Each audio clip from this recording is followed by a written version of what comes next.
Well, good morning, everybody. This is Jamie Marcus at the Wyoming State Library, and I am happy that you have decided to attend Healthcare Reform Explained with Craig Hurd from Personal Financial Solutions. A couple of tips that the State Library wants to give you before we begin our presentation.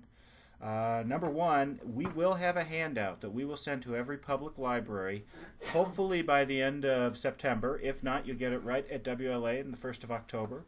This handout will include information for your patrons on who they can contact when they have questions about the Affordable Care Act or the healthcare marketplace and who they can sign up with. The Affordable Care Act, I equate it right to taxes when your patrons come in. Again, you're going to answer questions about healthcare, but you're not going to help them fill anything out. There are three great places that you will be able to send your patrons. Number one is healthcare.gov, and that's the Fed's website that has all of the information about the Affordable Care Act and includes the healthcare marketplace where people can sign up online to get health insurance. They have a 1-800 number that will be open 24 hours a day, 7 days a week. They also offer chat features for anybody who would like to chat with some sort of operator. Also, you can send your patrons to Wyoming 211. That local phone number will direct Wyoming residents to operators here in Cheyenne who have been trained as healthcare navigators. Now, these folks will be able to answer questions about the law and will be able to point folks into resources, people, or companies in their local area for more information. They will not be able to sign people up for health insurance at Wyoming 211. Or, as Craig is sitting right here next to me, you can also send your patrons to registered and trained insurance brokers across the state to get direct information from someone who can help them the whole step of the way, from the beginning to the end, answer all of their questions, and actually make follow-up calls and be, a name and a face and a handshake at the end of the day. So those are your three good options for where to send people. So without further ado, take it away, Craig. Thank you, Jamie. And I'd like to say thank you, all of you that are listening today. I hope that this presentation will be very valuable for you and your patrons. As Jamie was saying, that we were just talking, I, and Leslie, about the healthcare reform, and you're talking about 2,700 pages of law. To take that into consideration, take 5 reams of paper from your copier machine, stack the 5 reams together, and that's the size of the law. And so what I've done for you today is I've taken that law and broke it down to about 10 slides in a PowerPoint presentation that will hopefully show you the basics of the law. So we'll get started with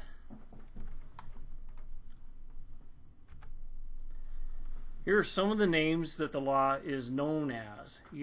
I'm sure you've heard of some of these: the ACA, Affordable Care Act, the PPACA, that's the Patient Protection and Affordable Care Act, HR 3590, and of course Obamacare. All these are one and the same law. It all has to do with the new health care reform law. Now, you as librarians need to know this slide right here is very, very important for you to convey to your patrons. Now, with this new law, you have an open enrollment. This open enrollment is the only time you can sign up for health insurance. The initial enrollment period is October 1, 2013 through March 31st, 2014. What that is telling us is that if you enroll October 1 through December 31st, your new health insurance plan will be effective January 1st, 2014. When you sign up January 1st through March, if you sign up the 1st of the month through the 15th, your effective date will be the 1st of the month after you sign up. But if you wait after the 16th of that month, then your effective date is the month following the month after you sign up. It's kind of like a penalty. They want you to sign up apparently the 1st of the month. But this is one of the most important things that you need to tell your friends, your relatives, and your patrons, is that there is no other time to sign up for open enrollment unless you have a special enrollment period. Now, this special enrollment period is a marriage, a birth, or a loss of coverage. That is the only time that you will be able to get insurance other than the open enrollment. Now, I'm sure some of you are wondering, well, I already have health insurance. Well, it's called a grandfather status. If you bought that health insurance or you received the insurance through your employer before March 23rd of 2010, it is in a grandfathered status. Now, what that grandfather status means is that you comply with the new healthcare law and you may not be subject to penalties. But let me tell you something, that you need to call your insurance company or call your local broker and find out what status your health insurance plan is if you're unaware of it. Because you may have signed up in April of 2010 and that insurance may not be compliant with the new law and you may be subject to a penalty. Now, as you can see here, you need a minimum essential coverage in order to be compliant with the law.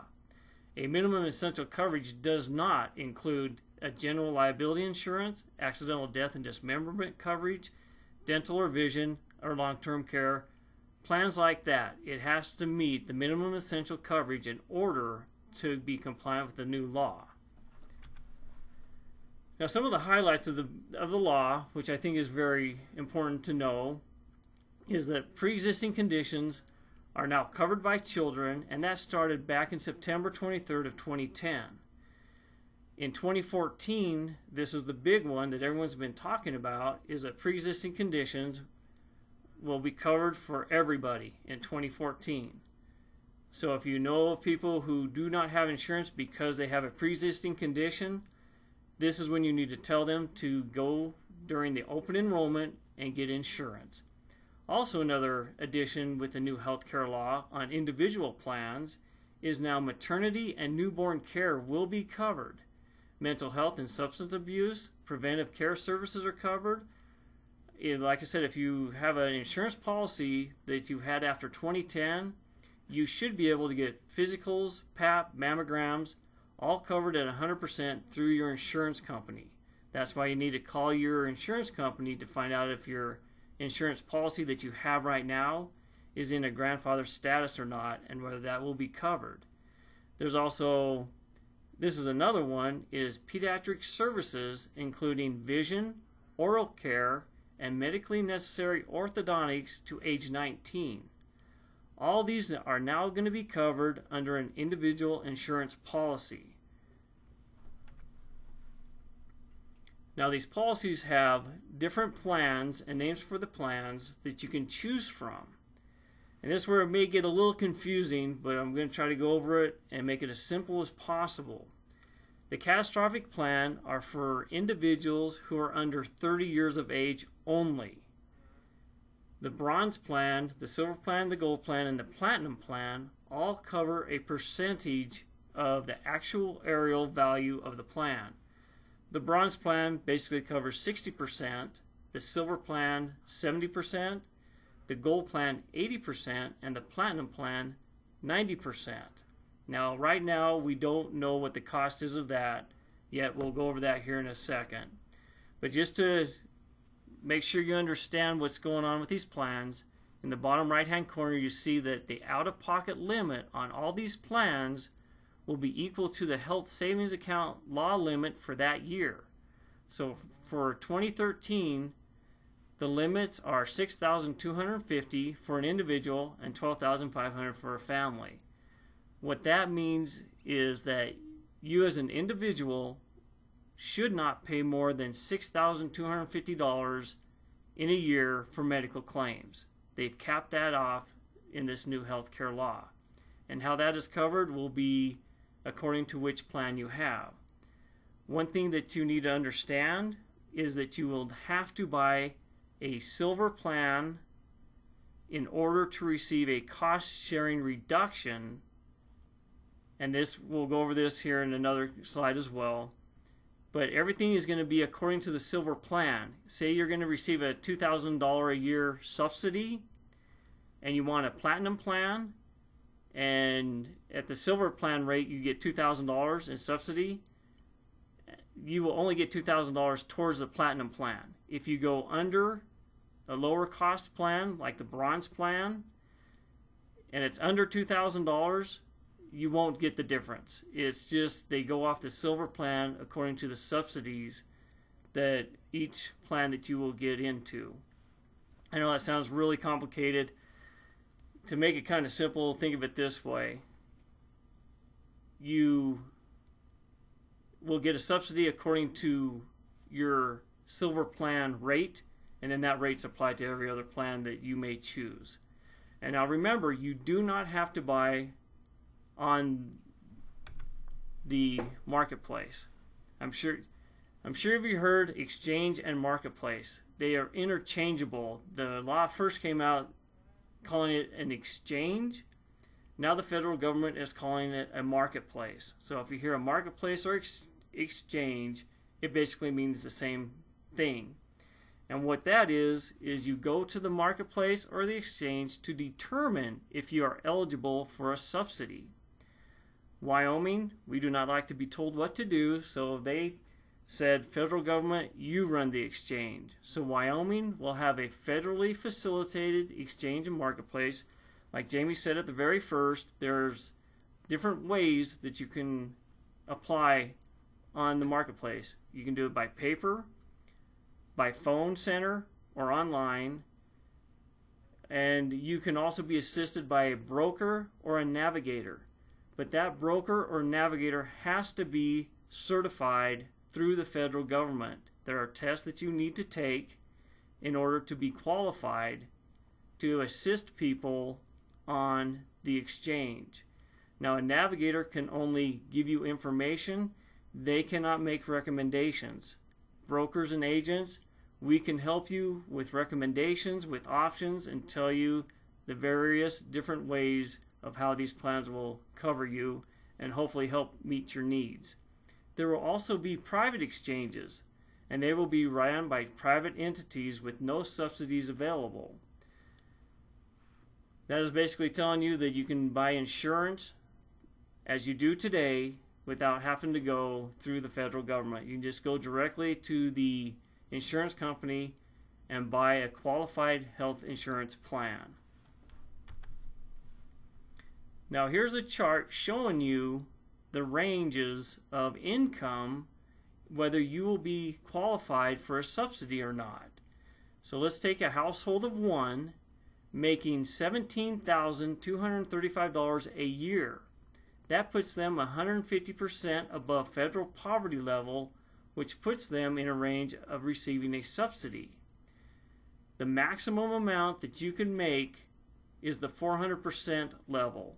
And as you can see, it goes through household sizes 1 through 6. So basically, if you're a family of 4 making $94,200 a year, you may qualify for a government subsidy that goes towards your premium.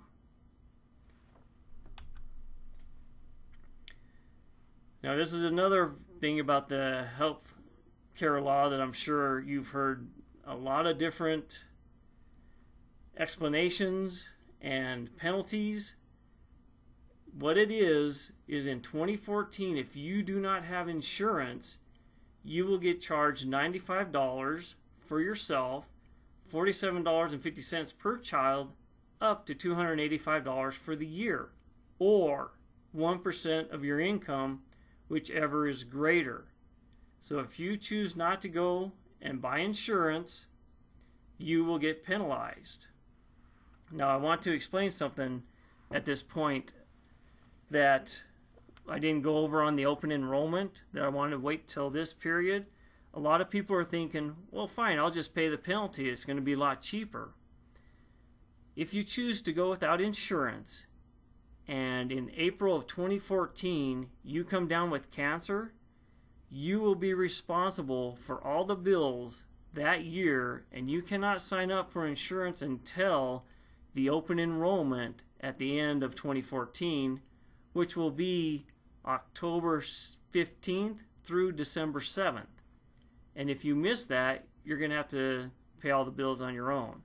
So keep that in mind that, yes, the penalty is very inexpensive, but it could be very costly to you and your family if you do not go without insurance.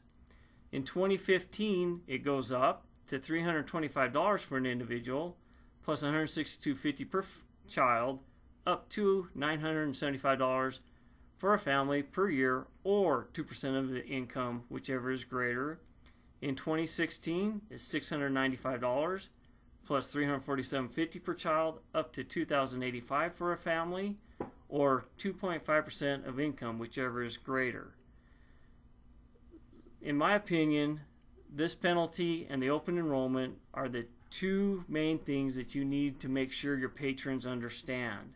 And hopefully you understand. A lot of people think that they will be able to get insurance whenever they want. That is false. There either has to be a qualifying event or they cannot get insurance. If you have pre-existing condition, you can buy insurance during the open enrollment only. So please keep that in mind, and please share that with your patrons, that those two things are the crucial parts of the law that you really need to understand, and they need to understand, so that they don't end up hurting themselves just because they don't like the law. They think they're going to pay the penalty, but then they're going without insurance, which is a really risky thing to do. On small groups and large groups, I just recommend you put down my phone number and have them give us a call. The small and large group is very complicated.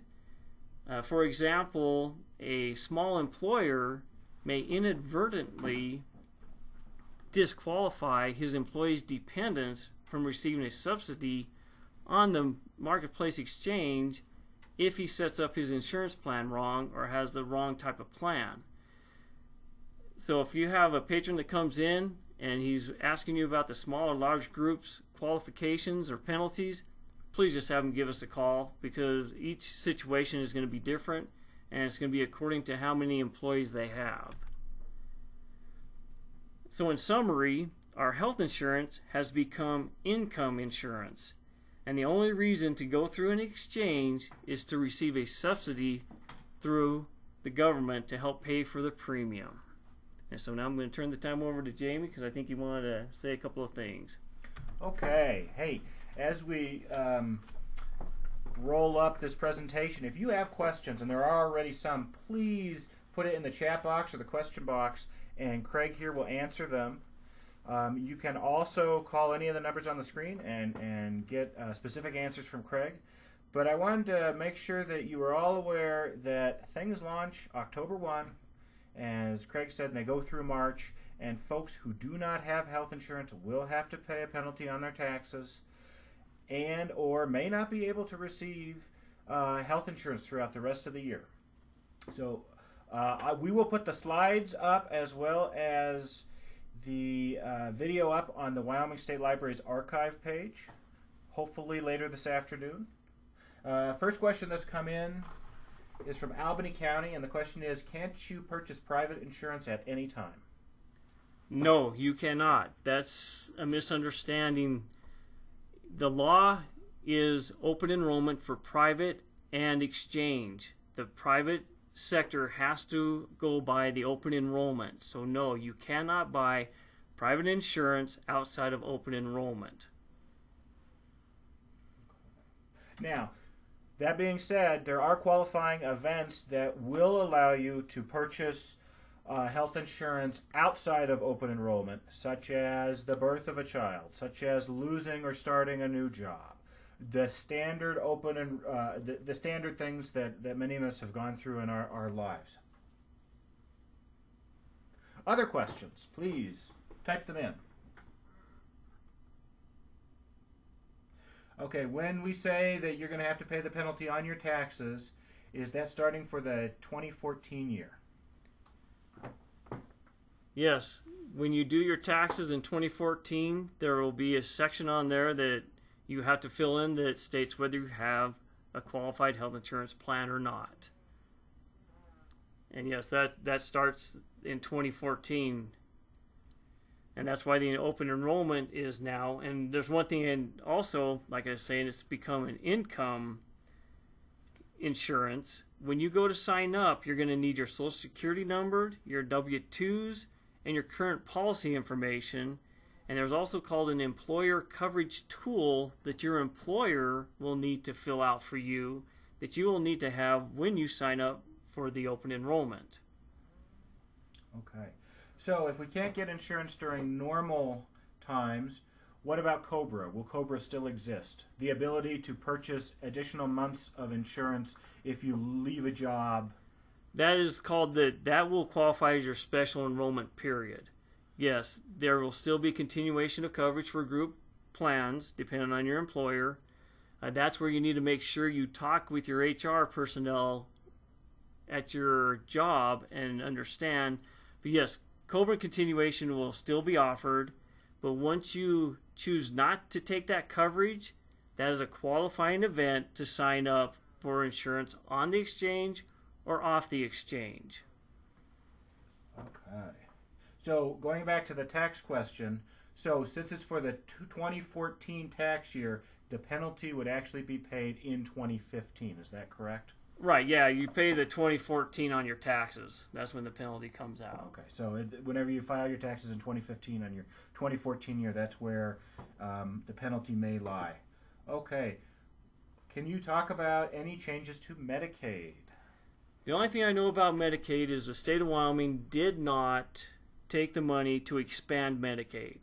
That's all I know. That's all we've heard. So the expansion on Medicaid, some states have expanded Medicaid. We did not. Okay, and this is Jamie, and I can speak. Yesterday I was talking to the Department of Health, and we will have information on our handout for you to give to patrons on Medicaid rules. Department of Health is launching a new website and has a new phone number that will answer changes to Medicaid. Just so you understand also, when you do the enrollment on the exchange, it will qualify you on whether you are Medicaid eligible or not. So that is part of the process when you are enrolling on the exchange, to let you know whether you qualify for Medicaid or a subsidy or not. So that is part of the process on the exchange.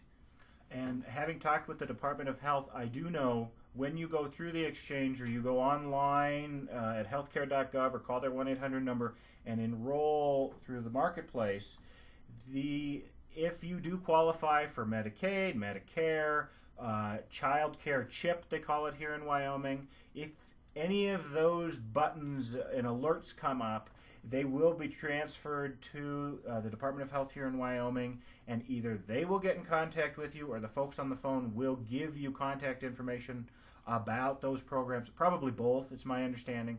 So one application should start the ball rolling on any and all of those services. Okay. Another question. If you have Medicare, does this count for your health insurance coverage? Yes, it does.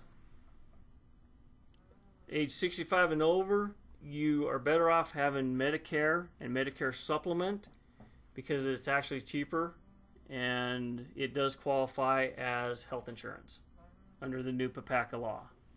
Okay. I think there are a couple other questions coming in. But I think this law, again, 2,000 pages, 4 or 5 reams of paper. When you have questions, when your patrons have questions, send them to the healthcare.gov website, send them to a local or broker in Wyoming, like Craig, so that they can get their questions answered by someone who has been trained, someone who is certified, someone who knows all the ins and outs of the law and how it will work and affect people in Wyoming. There is no reason as librarians that you need to help people fill out and make health insurance decisions when there are people who have been trained, who have taken tests, who are qualified to do the same thing, and they're only a phone number away. Also, Jamie has given me permission, and if you have interest in your area with 20 people, I will more than willing to be able to do a seminar in your local area if you have interest enough to where people want me to come up there and kind of go more into detail, because this law is really basically on an individual basis, how much you make, and if you have a job, what is offered at your employer's place for health insurance. All this comes together on whether you receive a subsidy or not, and also cost sharing. I went over that real quick. What cost sharing is if you buy a silver plan and the silver plan is 70% and you qualify for a cost sharing, you may have, instead of the insurance paying 70%, they may pay 70% of the medical bills because of your income. Everything now is based on your income, on whether you receive a subsidy, cost sharing. And like I said, one of the important things is make sure you talk to your employer, because if he offers you insurance, he may inadvertently disqualify the employee's dependents from getting a subsidy if they were to qualify for some. Okay. There are a couple other questions that have come in about the healthcare navigators in Wyoming. There were a number of federal grants given to organizations in Wyoming who will be doing outreach on the Affordable Care Act, on the healthcare marketplace. Two of them are called Navigator grants, but there's also other grants out there. The two that are Navigators, one is a private group, it's a public group in the northern part of the state, but they're going to be doing outreach in their local communities. The one that's most important for you to know about is the one for the Institute of Rural Population out of the Cheyenne Regional Medical Center here in Cheyenne. They have a statewide approach to their grant. They are the ones who are training Wyoming 211 as navigators, people who can answer questions on the healthcare law. They are a group who will be traveling across the state to give presentations in various locales about the healthcare law. They are also working with all of the hospitals and hospital districts in the state to do outreach to their patients as well. And so you may be contacted by them if they're coming through the neighborhood and want to set something up in your libraries. I am hoping to have a representative from that grant come to WLA on Friday, October 4th from 2 to 3 o'clock, and to explain exactly what their plan is to you directly. If that doesn't work out, or if or perhaps we can also get them to do a webinar once they have their plan fully in place. I know that they did not receive their grant until about 2 weeks ago, so things are still in motion over there, and things will continue to come out. Another thing, too, I'd like to bring up is that if in your area you have a great need of assistance in enrolling people on the exchange, I'd be more than happy to set a date to where I can come to your local branches and assist people enrolling in the exchange. If any of you are interested in that, please contact Jamie or contact myself directly, because I think a lot of this is going to, like I said, we're within a month now, and open enrollment starts in October 1, and I think the floodgates are going to open up to where a lot of people are going to need assistance and they won't know where to go. Please send them our way with our phone number, or coordinate with me and I can come up to your libraries and we can set up a computer system to where we can assist people in enrolling on the exchange. Okay. Yes, and I will have the slides up with the archive version, which will be off of the State Library's webpage, and I will send an email to everybody who attended today or who signed up, letting you know where those will be. Probably be up this afternoon. This is a tough topic, and there's a lot of good information out there. There's a lot of bad information out there. But when you or your staff or anybody have questions, please contact either Craig, contact myself, Jamie, at the State Library, and we can either give you the answer or put you in touch with folks who know the answer. My disclaimer on this little PowerPoint slide is it is very, very general. I try to simplify it so you could have the tools necessary to talk to your patrons to at least have them understand what's coming, what they need to be aware of, and where they can go to get information. Okay. Well, thank you everybody for attending. And again, bring your questions to WLA here next month, or send them to me via email, or give Craig a call here, and we'll just keep moving forward and help our patrons get the health insurance that they legally have to have. Okay. Thanks everybody. Thank you.